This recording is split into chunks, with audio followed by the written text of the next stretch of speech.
எல்லோருக்கும் வணக்கம். நீங்கள் யாராவது 100% சக்ஸஸ்ஃபுல் ஸ்ட்ராட்டஜி எங்கேயாவது இருக்கா அப்படின்னு தேடிக்கிட்டு இருக்கீங்களா? அல்லது 100 சக்ஸஸ்ஃபுல் ட்ரேடிங் ஸ்ட்ராட்டஜிஸ் இருந்துட்டு அதில் ஏதாவது ஒன்று மட்டும் கிடைச்சா கூட போதுமே அப்படின்னு நினச்சிக்கிட்டு இருக்கீங்களா? நான் சொல்லட்டுமா, 100 தடவைக்கு மேலே ஸ்டாக் மார்க்கெட்டில் டெஸ்ட் பண்ண ஸ்ட்ராட்டஜி என்ன அப்படின்னா உங்களுக்கே தெரிஞ்சிருக்கும். ஆனால் அது உங்கள் மைண்டில் ஞாபகத்தில் வராமல் இருக்கும். பணத்துக்கு மேலே பணம் போடுறது ஒன்று தான் ஸ்டாக் மார்க்கெட்டில் 100 டைம்ஸ் டெஸ்டட் ஸ்ட்ராட்டஜி. அதாவது சிஸ்டமேட்டிக் இன்வெஸ்ட்மெண்ட் பிளான். ஏதாவது ஒரு அமௌண்ட்டு ஒரு குறிப்பிட்ட பீரியடுக்கு மார்க்கெட் எந்த கண்டிஷனில் இருந்தால் என்ன, நான் பணம் போட்டுக்கிட்டே இருப்பேன் அப்படின்றது மட்டும்தான். ஏதாவது ஒரு டைம், ஒரு 5 வருஷம் 10 வருஷம் டியூரேஷனில் ஏதாவது ஒரு டைமில் டைம் பீரியடில் அது கண்டிப்பாக ஓரளவுக்கு பாசிட்டிவாக இருக்கிறதுக்கு தான் வாய்ப்புகள் அதிகம். இது ஒன்று தான் ஸ்டாப் லாஸ் போடாமல் ஜெயிக்கக்கூடிய ஒரு ஸ்ட்ராட்டஜி. நீங்கள் இதுக்கப்புறம் வேறு எந்த ஒரு சக்ஸஸ்ஃபுல் ட்ரேடிங் ஸ்ட்ராட்டஜி பக்கம் நீங்கள் போனீங்கனாலும் நீ ஒன்றா ஒரு 5% ஸ்டாப் லாஸ் போடு அல்லது 10% ஸ்டாப் லாஸ் போடு அப்படின்ற மாதிரி தான் எந்த ஒரு சக்ஸஸ்ஃபுல் ட்ரேடிங் ஸ்ட்ராட்டஜியும் இருக்குமே ஒழிஞ்சு, அதே மாதிரி ரிஸ்க் ஒன்று எடுத்தீங்கன்னா நீ 2 டைம்ஸ் ப்ராஃபிட் பண்ணணும், அதன் அடிப்படையில் தான் சக்ஸஸ்ஃபுல் ஸ்ட்ராட்டஜி இருக்கே ஒழிஞ்சு, சாதாரண ஒரு ரீட்டைலருக்கு ஒரு நார்மல் மைண்ட் உள்ள பர்சனுக்கு வேறு எந்த ஒரு ஸ்ட்ராட்டஜியுமே ஒர்க் அவுட் ஆகாது. 100 டைம்ஸுக்கு மேலே டெஸ்ட் பண்ண பலதரப்பட்ட மனிதர்கள் மேலே டெஸ்ட் செய்யப்பட்ட இந்த எஸ்ஐபி ஒன்று தான் அவங்களுக்கு உண்டான வின்னிங் ஃபார்முலாவாக இருக்குது. இங்கே பார்த்தீங்களா, நிஃப்டி 50 இண்டெக்ஸில் கூட சமீபத்தில் யாராவது எஸ்ஐபி மூலியமாக கடந்த 1.5 வருஷமாக பணம் போட்டிருந்தா அவங்களும் ப்ராஃபிட்டில் தான் இருந்திருப்பாங்க. இனி மியூச்சுவல் ஃபண்டுகள்லையும் பல்வேறு மியூச்சுவல் ஃபண்டுகள் இப்போ மார்க்கெட் ஏறிட்டு வந்ததுனால கடைசி ஒரு வாரத்தில் திடீர்னு நிறைய பேர் ஜம்ப் அடிச்சிட்டான். அப்போ மியூச்சுவல் ஃபண்டுகள்லையும் தொடர்ந்து எஸ்ஐபி போட்டுக்கிட்டே வந்தவங்க இப்போ இந்த ஒரு மாதமா அல்லது 2 மாதமா லாபம் குறைவாக இருக்கும் அல்லது நஷ்டத்தில் இருந்திருப்பாங்க.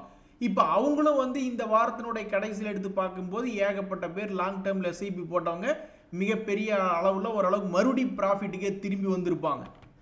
இங்கே பார்த்தீங்களா, நம்மை போன்ற பல்வேறு நண்பர்கள் 6 மாதத்துக்கு அப்புறம் பரவாயில்ல போர்ட்ஃபோலியோ க்ரீனாக வந்துருச்சு அப்படின்னு சொல்லும் பொழுது இதெல்லாம் 100க்கு ஒரு 30 பேரோ 20 பேரோ அந்த மாதிரி தான் அதிகமாக ப்ராபபிலிட்டி. இன்னும் சில பேர் டைரக்ட் ஸ்டாக்ஸில் இன்வெஸ்ட்மெண்ட் பண்ணவங்க சில பேர் இன்னும் ப்ராஃபிட்டுக்கு வந்திருக்க மாட்டாங்க. ஆனால் 100% ஓரளவுக்கு ஜெயிச்சு வந்திருப்பாங்க அப்படின்னா இந்த 100 டைம்ஸுக்கு மேலே டெஸ்ட் பண்ணப்பட்ட இந்த எஸ்ஐபி ஸ்ட்ராட்டஜி மூலியமாக இன்வெஸ்ட்மெண்ட் பண்ணிக்கிட்டு இருக்கவங்க தான் இப்போ டப்புன்னு இவங்க எல்லாத்துக்கும் முன்னாடியே ஆல்மோஸ்ட் 100க்கு 100% இந்நேரம் லாபத்துக்கு வந்திருப்பாங்க. ஸோ நீங்கள் ஸ்டாக் மார்க்கெட்டில் யாராவது 100% சக்ஸஸ்ஃபுல் ஸ்ட்ராட்டஜி என்ன அப்படின்னு நீங்கள் தேடிட்டு இருந்தீங்கன்னா, எவ்வளவோ முறை டெஸ்ட் செய்யப்பட்ட இந்த சிஸ்டமேட்டிக் இன்வெஸ்ட்மெண்ட் பிளான்னா என்ன, ஒரு மாதமோ அல்லது வாரமோ தொடர்ந்து மார்க்கெட்டில் பணத்தை போட்டுக்கிட்டே இருக்கிறதா. அதுக்குன்னு கும்பா குட்டி ஸ்டாக்குகளையோ அல்லது கும்பா குட்டி மியூச்சுவல் ஃபண்டுகளையோ போடுறது அப்படின்ற மாதிரி அர்த்தம் இல்லை. எது ஃபோக்கஸில் இருக்கோ அந்த எது ஓரளவுக்கு வளர்ந்து கொண்டிருக்கக்கூடிய செக்டர்களோ அதில் டெஸ்ட் பண்ணுறது தான் இது. ஒரு உதாரணத்துக்கு ஆட்டோ துறையில் மஹிந்திரா அண்ட் மஹிந்திரா தொடர்ந்து அவங்க சேல்ஸ் அதிகமாக இன்க்ரீஸ் பண்ணிக்கிட்டே கடைசியில் டாப் 3க்குள்ளேயே வந்தவங்க மஹிந்திரா அண்ட் மஹிந்திரா. ஸோ அந்த பங்கில் எஸ்ஐபி முறையில் முதலீடு பண்ணியிருக்கிறது எங்காவது ஒரு இடத்துலையாவது இது ஏதாவது இப்போ லாஸ் மேக்கிங்காக இருக்கா? சமீபத்தில் இப்போ இருக்கக்கூடிய ரேட்டே அவனுடைய வாழ்நாள் உச்சத்தில் ட்ரேட் ஆகிட்டு இருக்கு. நம்மளே காளைகள் ஏதாவது சீறி பாயுமா அடுத்த வாரத்தில் அப்படின்னு நம்மளே பார்த்துக்கிட்டு இருக்கோம். ஏன்னா மிக முக்கியமான கட்டத்தில் நம்மளுடைய மார்க்கெட் இருக்குது, நல்ல செய்திகள் மட்டுமே வரணும்னு நம்ம யோசிச்சுட்டு இருக்கையில் நம்ம நண்பர் கூட இந்த தகவல் சொல்கிறாப்புல. அமெரிக்காவினுடைய அதிபர் டொனால்ட் ட்ரம்ப் அவர்களுடைய ஆர்டரின் பேரில் வெனிசுலா நாடு எங்கே இருக்குது, அது பாட்டுக்கு சிவனேன்னு இங்கே ஒரு ஓரமாக இருக்குது. ஆனால் இந்த அமெரிக்காவிலிருந்து அங்கே போயிட்டு வெனிசுலா நாட்டின் அதிபர் மதுரோ ட்ரக் டிராஃபிக்கிங் பண்ணுறாரு. அதனால் எங்களுடைய போதைப் பொருட்கள்னால எங்களுடைய நாட்டு மக்கள்லாம் சீரழிஞ்சு போகிறாங்க மற்றும் பல்வேறு குற்றச்சாட்டுகளை காரணமாக வச்சு அங்கே போய் கைது பண்ணியிருக்காங்க. அதிரடியாக வெனிசுலா நாட்டில் அவங்களுடைய மிலிட்ரி பாதுகாப்பில் இருந்துக்கிட்டு இருக்கார் அந்த அதிபர். ஆனால் இவங்க போய் அவங்களையெல்லாம் அடித்து போட்டுட்டு ஆளை தூக்கிட்டு அவரையும் அவருடைய ஒய்ஃப் 2 பேரையும் சேர்த்து தூக்கிட்டு போய் இப்போ அமெரிக்காவில் வச்சுருக்காங்க. இனிமேல் அமெரிக்காவினுடைய சட்டத்திட்டத்தின்படி அமெரிக்காவினுடைய கோர்ட்டுகளில் தான் இவருக்கு மேலே இருக்கக்கூடிய குற்றச்சாட்டு நிரூபணமாக்கப்பட்டு இனி தண்டனை கொடுக்க போகிறாங்க. இதெல்லாம் நம்புற மாதிரியா இருக்குது? அமெரிக்கா நினைச்சாவோ ட்ரம்ப் நினைச்சாவோ என்ன வேணாம் பண்ணலாம் அப்படின்றதுக்கு இது ஒரு மிகப்பெரிய ஒரு உதாரணம். ஆனால் இதனால் ஸ்டாக் மார்க்கெட்டில் பெருசாக மூவ்மெண்ட் என்பது வருது அப்படின்றது டவுட்டு தான். பட் கோல்டு, ஏன்னா ஜியோ பாலிட்டிக்கல் இப்போ அவங்களுக்கு ஆதரவாக யார் பேசியிருக்காங்கன்னா ரொம்ப குறைவான ஆட்கள் தான் பேசியிருக்காங்க. கியூபா போன்ற நாடுகள் தான் இந்த வெனிசுலாக்கு ஆதரவாக பேசிகிட்டு இருக்காங்க. ஸோ அதனால் ஸ்டாக் மார்க்கெட்டில் பெருசாக பிரச்சனை வருமா இல்லையான்றது தெரியல. பட் கோல்டு மற்றும் க்ரூட் ஆயில்லாம் இப்போ ரொம்ப லோ ப்ரைஸில் இருக்குது. ஒருவேளை க்ரூட் ஆயிலினுடைய விலை ஏதாவது ஒரு உயர்வுக்கு வருமா அல்லது கோல்டு தொடர்ந்து ஏறுமா போன்ற விஷயங்களை தான் இந்த ஜியோ பாலிட்டிக்கல் வச்சு நம்ம பார்க்கணும்.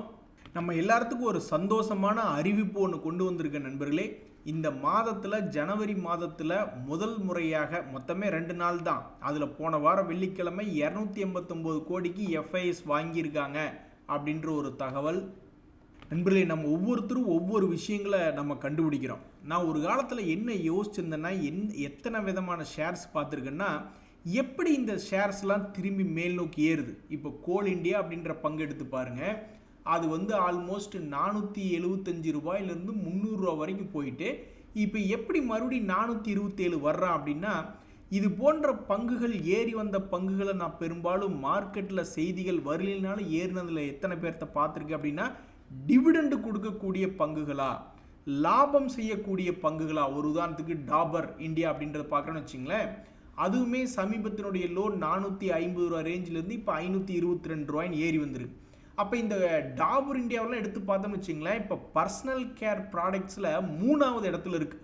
இப்போ ஃபஸ்ட் வந்து கோத்ரேஜ் கன்சியூமர் இருக்குது, அவனும் ஆல்மோஸ்ட் உச்சத்தில் தான் இருக்கான்.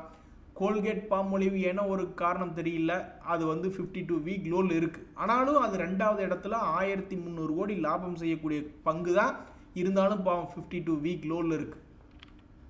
ஸோ இந்த டாபர் இந்தியா அப்படின்ற பங்கு மேல் நோக்கி வர்றதுக்கு ஒரு டாப் செக்டர் லீடரில் ஒருத்தராகவும் அவங்களுடைய ஏர்னிங்ஸ் குரோத்தாக இருந்தாலும் சரி, கடைசிக்கு அது ஒரு லாபம் செய்யக்கூடிய பங்காக இருந்தாலும் சரி. இப்போ டாபர் இந்தியா பொறுத்த வரைக்கும் அது ஒரு நஷ்டமடையக்கூடிய கம்பெனி கிடையாது. இதுக்கு முன்னாடி அவங்க 500 கோடி லாபமெல்லாம் பண்ணிக்கிட்டு தான் இருந்திருக்காங்க. இப்போவும் 500 கோடி பக்கம் லாபம் பண்ணுறாங்க, வளர்ச்சி இல்லை.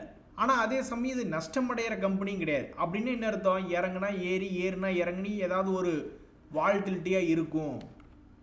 ஆக மொத்தம் நீங்கள் 100% சக்ஸஸ்ஃபுல் ஸ்ட்ராட்டஜி தேடி போகிறீங்கன்னா, அது போன்ற பங்குகள் எங்காவது கீழே விழுந்துட்டா கூட அது டிவிடெண்ட் கொடுக்கக்கூடிய பங்குகளாகவோ அல்லது அவங்களுடைய லாபம் குரோத்தில் இருந்தாலும் சரி, கடைசிக்கு அது லாபம் செய்யக்கூடிய பங்காக இருந்தாலும் சரி, எப்பாவது திரும்பி வரக்கூடிய வாய்ப்பு இருக்குது அப்படின்றதுக்கு இந்த 2 பங்குகளும் ஒரு உதாரணம். நண்பர்களே, அடுத்தடுத்து 6 அடிப்பாங்கன்னு பார்த்தா வரிசையாக டக் அவுட் ஆகிட்டே வருவாங்க.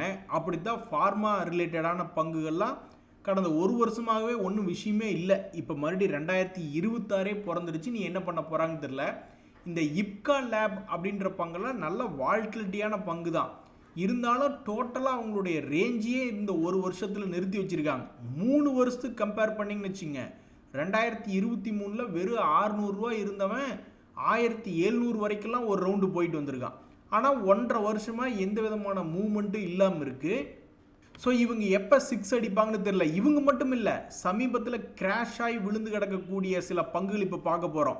ஒலக்ட்ரா கிரீன் டெக்னு ஒரு பங்கு, கிரீவ்ஸ் காட்டன் அப்படின்னு ஒன்று, பிஎன்பி கில்ட்ஸு, அதே மாதிரி அவலான் டெக், அதே மாதிரி ஹிந்துவேர் ஹோம் இனோவேஷன், ஒரு 5 பங்குகளினுடைய செய்திகள் சமீபத்தில் கிராஷ் ஆகி கீழே விழுந்து கிடக்கக்கூடிய பங்குகள் பற்றிய செய்திகள்.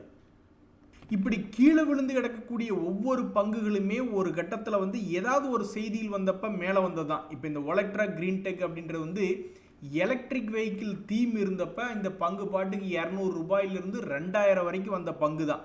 தற்போதைக்கு ஆல்மோஸ்ட் 1 இயர் லோ அப்படின்றதுல ட்ரேட் ஆகிட்டு இருக்கு. அதே மாதிரி இந்த கிரீவ்ஸ் காட்டன் அப்படின்னு பார்க்கறதுக்கு முன்னாடி மறுபடியும் இந்த ஒலக்ட்ரா கிரீன் டெக்கே போய் இப்போ லாபகரமாக இயங்கி கொண்டிருக்கு. அப்படின்னா இப்போ வரைக்கும் அது லாபமாக தான் இயங்கிட்டு இருக்கு. இந்த கிரீவ்ஸ் காட்டன்லாம் வந்து மேனுஃபேக்சர் ஆஃப் என்ஜின் அப்படின்ற செக்டரில் இருக்குது. செக்டர் என்னமோ நல்ல செக்டர் தான். அந்த செக்டரில் லீடராக இருக்கக்கூடிய கமின்ஸ் இந்தியாலாம் உச்சத்தில் இருக்குது. அதே மாதிரி இந்த கிர்லோஸ்கர் ஆயில் என்ஜின் அதுவும் உச்சத்தில் தான் இருக்குது. ஆனால் அதே செக்டரில் இருக்கக்கூடிய இந்த கிரீவ்ஸ் காட்டனால் ஏன் மேலே வர முடியலன்னா, பெருசாக லாபம் இல்லை, திடீர்னு அப்பப்போ நஷ்டத்தை காமிச்சிக்கிட்டு இருக்காங்க. அதனால தான் இப்போதைக்கு இந்த பங்கு 52 வீக் லோவில் இருக்குது. இந்த பிஎன்பி கில்ட்ஸுமே ஒரு முறை என்ன ஆச்சுன்னா, சில ஃபாரின் இண்டெக்ஸ்லாம் வந்து இந்தியாவினுடைய பாண்டுகள் பார்ட்டிசிபேட் பண்ணுறக்கு அலோவ் பண்ணுறாங்க அப்படின்னோடனே அந்த பாண்டுகள் டீல் பண்ணுறதுனால இந்த பிஎன்பி கில்ஸுக்கு அருமையான வருமானம் வரும் அப்படின்னு சொல்லிட்டு 60 ரூபாயிலிருந்து 140 வரைக்கும் கொண்டு போய் விட்டாங்க. அதுக்கப்புறம் ஒன்றும் அது சம்மந்தப்பட்ட எதுவும் செய்தி இல்லை, மறுபடியும் 80 ரூபாயில் ட்ரேட் ஆகிட்டு இருக்கு. இவங்க இருக்கக்கூடிய ஒரு உருப்படியான செய்தி என்னென்னா டிவிடெண்ட் ஈல்டு என்பது 1% வந்துக்கிட்டு இருக்கு. அதுவும் இல்லாமல் அப்பப்போ வந்து லாபம் நஷ்டம் மாறி மாறி கொடுத்துட்டு இருக்காங்க. ஒரு ஸ்டாண்டர்ட் இல்லாத ஒரு பங்காக இருக்குது. அதே மாதிரி இந்த அவலான் டெக்னாலஜிஸுமே ஏன் திடீர்னு ஏற்றி விட்டாங்கன்னா இதையும் ஒரு குளோபல் இண்டெக்ஸில் ஆட் பண்ணுறாங்க அப்படின்ற ஒரு காரணத்தினால இந்த பங்கையும் 400 to 1300 வரைக்கும் ஒரு முறை கொண்டு வந்திருந்தாங்க. மறுபடியும் இப்போ இது கீழே இறங்கி 52 வீக் லோவில் ட்ரேட் ஆகிட்டு இருக்கு. அதே மாதிரி இந்த ஹிந்த்வேர் ஹோம் இன்னோவேஷனுமே வந்து பில்டிங் ப்ராடக்ட்ஸ் ரிலேட்டடாக ஒரு பூம் இருந்தப்ப இந்த பங்கினுடைய வளர்ச்சியெல்லாம் ஆல்மோஸ்ட் 100 ரூபாயிலிருந்து 600 ரூபா வரைக்கும் போயிட்டு இப்போ மறுபடியும் 250 rupees 1 year லோ ப்ரைஸ் பக்கத்தில் ட்ரேட் ஆகிட்டு இருக்கு. ஸோ இப்போ நம்ம இதுவுமே ஒரு லாஸ் மேக்கிங் கம்பெனியாக தான் தற்போதைக்கு இருக்குது. ஸோ இப்போ நம்ம பார்த்ததுலேயே வந்து கீழ் நோக்கி இறங்கி கிடந்து பட் லாபம் செய்யக்கூடிய பங்குகள் ரொம்ப சிலது தான். ஒரு உதாரணத்துக்கு இந்த ஒலெக்ட்ரா கிரீன் டெக் மற்றும் அவலான் டெக்னாலஜிஸ் போன்ற பங்குகள் தான் கீழேயும் இறங்கி கிடந்து லாபம் செய்யக்கூடிய பங்குகளாக இருக்குது. இனி இந்த பங்குகளுடைய மூவ்மெண்ட் எப்படி மார்க்கெட் கொண்டு போகுது, மேலேயா கீழே அப்படின்றது பொறுத்து இருந்து தான் பார்க்கணும். பட் செய்தி என்னென்னா சமீபத்தில் கிராஷ் ஆகி கிட்டத்தட்ட 1 year லோ பக்கத்தில் கீழே விழுக்கக்கூடிய சில பங்குகளினுடைய எக்ஸாம்பிள் தான் இந்த பங்குகள்லாம். நண்பர்களே, இன்னொரு மிக முக்கியமான தகவல் என்னென்னா எத்தனையோ செக்டர்கள் வந்து மேலேயும் கீழே ஏறி இறங்கிட்டு இருக்கு. சிலதெல்லாம் கீழே இருக்குது, சிலது மேலேயே இருந்தாலும் யார் கண்ணுலையும் அதிகமாக படாமல் ஒரு மாதிரி சுமாராக இருக்கக்கூடிய செக்டர் அப்படின்னு பார்த்தோம்னா இந்த ஃபெர்டிலைசர் செக்டர் தான். இந்த ஃபெர்டிலைசர் செக்டரை பொறுத்த வரைக்கும் பார்த்தீங்கன்னா பெரிய ஆள் யாருன்னா இந்த கோரமண்டல் தான். 2வது இடத்துல தான் இந்த சம்பல் ஃபெர்டிலைசர், 3வது இடத்துல தான் இந்த பரதீப் பாஸ்பேட் அப்படின்றது வருது. இந்த பங்குகளை பொறுத்த வரைக்கும் யாராவது உருப்படியாக மேலே 52 வீக் ஹை பக்கத்தில் வந்து ட்ரேட் ஆகிட்டு இருக்காங்கன்னா யார் இல்லை. பட் செக்டர் லீடர் அப்படின்றதுனால இந்த கோரமண்டல் ஃபெர்டிலைசர் மட்டும் பெருசாக கீழே இறக்கல. அதுவே 2வது இடத்துல இருக்கக்கூடிய சம்பல் ஃபெர்டிலைசரும் பாவம் இறங்கி தான் கிடக்கு, பரதீப் பாஸ்பேட்டும் பாவம் இறங்கி தான் கிடக்கு. ஆனால் இந்த செக்டர் லீடராக இருக்கக்கூடிய கோரமண்டல் ஃபெர்டிலைசர் இன்னும் பெருசாக அடி வாங்கலை. இதுதான் இந்த கோரமண்டல் ஃபெர்டிலைசர் கம்பெனி செய்த மாபெரும் ரெக்கார்டு. நண்பர்களே, பொதுவாக ஷேரினுடைய விலைகள் கீழே இறங்கிடுச்சுன்னா ஏதாவது ஒரு கட்டத்தில் திரும்பி ரிவர்சல் போட்டு மேலே வராதா அப்படின்ற மாதிரி அந்த ஷேர்ஸை வச்சுருக்கிறவங்க பார்த்துக்கிட்டே இருப்பாங்க. அது மாதிரி தான் இப்போ ஒரு எக்ஸாம்பிளுக்கு பார்த்தீங்கன்னா இந்த ஸ்ரீ சிமெண்ட் அப்படின்ற பங்கு, அந்த பங்கு சமீபத்தில் என்ன ஆயிருக்குன்னு பார்த்தீங்கன்னா 32,000 ரூபாயிலிருந்து ஆல்மோஸ்ட் 24,000 வரைக்கும் வந்துட்டு லேசாக இன்றைக்கி வந்து 50 days மூவிங் ஆவரேஜ் என்பதை தாண்டி இருக்கு. அப்போ இதை பார்க்கும்பொழுது அந்த ஷேரை வச்சுருக்கிறவங்க என்ன நினைப்பாங்க, இப்படி ஒரு 3 மாத காலமாக எங்களை போட்டு அடி வெளுத்து விட்டுருக்க, இனியாவது நீ எங்களை காப்பாற்றுவியா அப்படின்ற மாதிரி நினைப்பாங்க. அதே மாதிரி தான் இந்த Bajaj holdings and investment limited share price. இந்த பஜாஜ் குரூப்பில் 2 பங்குகள் ரொம்ப சுமாராக இருக்குது. ஒன்று இந்த பஜாஜ் ஹவுசிங் ஃபினான்ஸ், இன்னொன்று இந்த பஜாஜ் ஹோல்டிங்ஸு. ஸோ இப்படி இருக்கும்பொழுது இந்த பங்குமே சமீபத்தில் 15,000 கீழே இறங்கி 11,181 இருக்குது.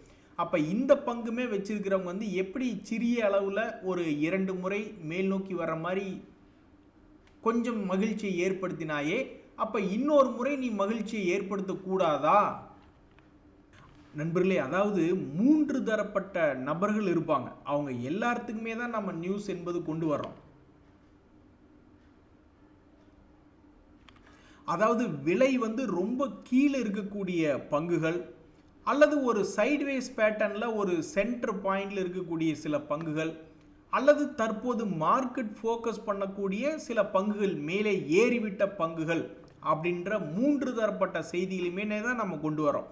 ஏன் அப்படின்னா வீடியோ பார்க்குறவங்க வந்து சில பேர் கீழே இருக்கக்கூடிய ப்ரைஸோ அல்லது சில பேர் இப்படி சைட்வேஸ் ஒரு கோட்டுக்குள்ளேயே ட்ராவல் பண்ணக்கூடிய ஸ்டாக் விலைகளை பற்றியோ அல்லது தற்போது புல்லிஷ் மொமெண்டமில் 52 வீக் ஹை பக்கத்தில் இருக்கக்கூடிய பங்குகளோ, ஸோ ஏதாவது ஒரு விஷயம் என்பது அவங்களுக்கு தேவையாக இருக்கும். அதனால் பங்குகளை பற்றிய செய்திகள் வரும்பொழுது அந்த பங்குகள் சார்ட்டில் பார்க்கும் பொழுதே இதுக்குண்டான தகவல்கள் அது தன்னிலை விளக்கமாகவே தெரியும். அதனால் நாம் எதுவும் எழுதி காட்ட வேண்டியதில்லை அப்படின்ற மாதிரி தான் நான் யோசிக்கிறேன். அதை பற்றி ஏதாவது கருத்து இருந்ததுன்னா தெரியப்படுத்துங்க. அடடா நீ ரொம்ப அடம்பிடிக்கிறியப்பா அப்படின்ற மாதிரி நிறைய பேர் வந்து முன்னணி பங்குகளை மட்டுமே கான்சன்ட்ரேட் பண்ணிட்டு இருப்பாங்க. அப்படி முன்னணி பங்குகளில் ஒரு பங்கு இந்த பிஎஸ்சி அப்படின்ற பங்கு. இதுக்கு முன்னாடியெல்லாம் மார்க்கெட் இவனை தூக்கி வச்சு அழகாக கொஞ்சிக்கிட்டு தான் இருந்திருக்கு. ஒவ்வொரு முறையும் இந்த பங்கில் ஏதாவது ஒரு அவங்களுடைய பிஸ்னஸ் பாதிக்கும்படி ஏதாவது செய்திகள் வருது அப்படின்னா கீழே இறங்குவான். இல்லை அந்த மாதிரிலாம் எதுவும் செய்தி இல்லை அப்படின்னா அவன் மேல் நோக்கி ஏறிடுவான். இப்படியே தான் ட்ரேட் ஆகிட்டு இருந்தது. ஸோ இனி மறுபடியும் இந்த பங்கில் வந்து அடுத்து வரக்கூடிய வாரங்களில் அவங்களுடைய ரிசல்ட் என்பது வெளியிடப்பட போகிறாங்க. ஸோ அப்போ அந்த சமயத்தில் இந்த பங்கு சென்டர் பாயிண்ட்லேருந்து தன்னுடைய பழைய ஹையோ அல்லது பழைய லோவையோ எதை நோக்கி போகும் அப்படின்றது தெரில. பட் இப்போதைக்கு பல ட்ரேடர்கள் வந்து ஃபோக்கஸ் பண்ணி எந்த பங்குகள் அதிகமாக ஃபோக்கஸ் பண்ணுவாங்கன்னா இந்த மாதிரி ரிசல்ட் சீசனில் ரிசல்ட்டு கொடுக்கும்பொழுது ரொம்ப வால்டிலிட்டியாக இருக்கக்கூடிய பங்குகளை தான் பார்த்துட்டு இருப்பாங்க. அதே மாதிரி இந்த மேன் கைண்டு ஃபார்மா, அந்த கைண்டு வந்து பேரில் மட்டும்தான் இருக்குது. அந்த ஷேரை வச்சுருக்கிறவங்களுக்கு இந்த பங்கினுடைய விலை ஒரு கைண்டாகவே இல்லை. ஸோ 200 days மூவிங் ஆவரேஜ் கீழே இருக்கிறது மட்டும் இல்லாமல் 1 year லோ ப்ரைஸில் ட்ரேட் ஆகிட்டு இருக்கு. போன 2025 ஆல்மோஸ்ட் 2200 ஒரு ரவுண்டு போயிட்டு வந்துட்டான் 2600 வரைக்கும். அதுவுமே பெருசாக இல்லை. அந்த செக்டரே சுமாராக தான் நண்பர்களே இருக்குது. ஃபார்மா செக்டர் நல்லா தான் இருந்தது கடந்த 3 வருடமாக. கோவிட்டுக்கு பிறகு ஒரு வீழ்ச்சி வந்தது. அதுக்கப்புறம் கொஞ்சம் ஸ்ட்ராங்கானாங்க. அது போன வருஷம் வரைக்கும் நல்லா இருந்தாங்க. அதுக்கப்புறம் இன்னுமே அவங்களுக்கு ஒரு நல்ல காலம் பிறக்க மாட்டேங்குது. ஸோ மேன்கைண்ட் ஃபார்மா அப்படின்ற பங்கு தற்போதைக்கு 52 week லோவில் ட்ரேட் ஆகிட்டு இருக்கு. போன வருஷம் மாதிரி ஒரு ரவுண்டு போயிட்டு வந்தால் கூட அது சார்ட்டில் பார்க்குறக்கு என்னமோ பெருசாக இருக்கிற மாதிரி இருந்தாலும் அது மொத்த பொட்டன்ஷியல் சப்போஸ் பழைய ஹையை போய் தொடுற மாதிரி இருந்தாலும் அது 20% மூவ் ஆகுமா அப்படின்ற மாதிரி தான் அந்த ஸ்டாக்கை வச்சுருக்கிறவங்க பார்த்துட்டு இருக்காங்க. கீழே இறங்குற மாதிரி இருந்தாலும் அந்த பங்கினுடைய 2 years லோ என்பது ஆல்மோஸ்ட் 1700 ரேஞ்சில் இருக்குது. அட கன்றாவியே நண்பர்களே, இந்த ஐஆர்பி இன்ஃப்ரா அப்படின்ற பங்கு எப்படி சரிவடைஞ்சு பார்த்துருக்குங்களா? ஆல்மோஸ்ட் 70 ரூபாயிலிருந்து 40 ரூபாயாக இறங்கி கிடக்கு. இந்த மாதிரி சரிவடைஞ்சிருக்கு அப்படின்னா நம்ம மனசில் என்ன தோணும்? ஒருவேளை அவங்க குவார்ட்டர்லி ரிசல்ட்ஸில் லாஸ் பண்ணியிருக்காங்களோ? அந்த சந்தேகத்தில் தான் எல்லாருமே போய் அந்த ஸ்டாக்கை எடுத்து பார்ப்பாங்க. இப்போ நம்மளும் போய் எடுத்து பார்க்குறோன்னு வச்சிங்களேன், அது இன்னும் லாஸ் மேக்கிங்கே பண்ணல. அந்த பங்கு வந்து முதல்லையே 100 கோடி 200 கோடிலாம் ஃபஸ்ட்டே லாபம் பண்ணியிருக்கு. ஆனால் இப்போவும் அதே ரேஞ்சில் தான் லாபம் பண்ணிகிட்டு இருக்கு. வளர்ச்சி என்பது இல்லை, அவ்வளவுதான்.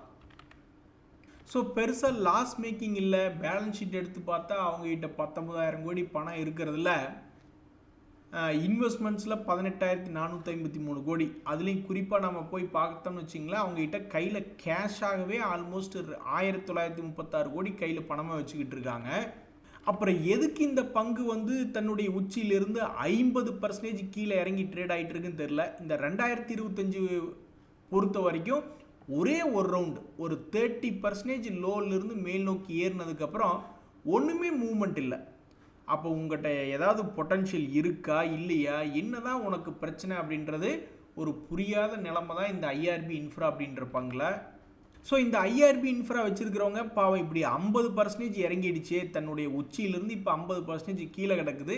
இனி உன்னுடைய அடுத்த கட்ட நிகழ்வு என்ன? போன வருஷம் மாதிரி ஏதாவது ஒரு 30% ஏற போறியா, அல்லது அதுக்கு முந்தின வருஷத்துலேருந்து 50% இறங்கின மாதிரி இங்கிருந்து இது இன்னொரு 50% இறங்கலான் இருக்கியா? நீ மனசில் என்ன தான் நினச்சிக்கிட்டு இருக்க?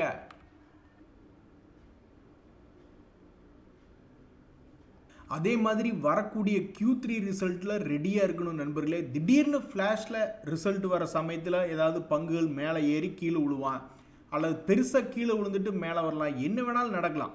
அதனால் யாராக இருந்தாலும் ரெடியாக தான் இருக்கணும். நம்ம எல்லாத்துக்குமே தெரியும், ஸ்டாக் மார்க்கெட்டில் இப்போ ஒரு உதாரணத்துக்கு எஸ்பிஐ கார்ட்ஸ் அப்படின்ற பங்கு பார்த்தீங்கன்னா அவன் பாட்டுக்கு இறங்கி ஏறிக்கிட்டு இருக்கான். இப்படி இருக்கக்கூடிய நேரத்தில் எது சீப்பான ரேட்டு, எது வந்து ரொம்ப விலை அதிகமான ரேட்டு, எந்த ரேட்டில் எல்லோரும் என்ட்ராகி மேலே கொண்டு போய் எந்த ரேட்டில் அதை விட்டு வெளியே வருவாங்க அப்படின்றது நம்மளுக்கு தெரியாது. இப்போ ஒரு எல்லா பங்குகளுமே ஃபேஸ் வேல்யூ 10 ரூபாய் அல்லது ஃபேஸ் வேல்யூ 5 ரூபாய்னா அதில் ட்ரேட் ஆகிட்டு இருந்தால் யாருக்காவது கவலை இருக்கா? கவலைங்கிறதே கிடையாது. ஆனால் எல்லா பங்குகளுமே அந்த ஃபேஸ் வேல்யூவில் ட்ரேட் ஆகாமல் ஏதோ ஒரு ப்ரீமியத்தில் ட்ரேட் ஆகிட்டு இருக்கான் மார்க்கெட்டில். அப்புறம் அந்த ப்ரீமியத்திலிருந்து ஏதோ ஒரு காரணத்தினால கீழே சீப் ஆகிடுறான், மறுபடியும் மேலே போகிறான்.